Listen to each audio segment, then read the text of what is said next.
আব্দুর রাজ্জাক। আমি পশ্চিম উদয়নতাওড়ায় বাস করি, চরে। বন্যার সময় এখানে গরু ছাগল নিয়ে আসিয়ে আশ্রয় করে থাকি। এইবার আসছিল, আগে গতবারও আসছিল, এই 4 দিন 5 দিন। হ্যাঁ, সুবিধা নেই, এখানে কোনো পানি টানি ওঠে না, এখানে ভালোই থাকা যায়।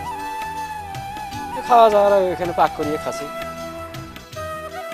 ছেলে একজন, মেয়ে একজন, আমরা 2 জন, মা আছে, সবাই এক আস্তে রেখে উঠে নাই। এখন অন্য জায়গায় যা বাড়ি করছি, নামা জায়গায় ভাঙি গেছে নদী 2 বছর আগে।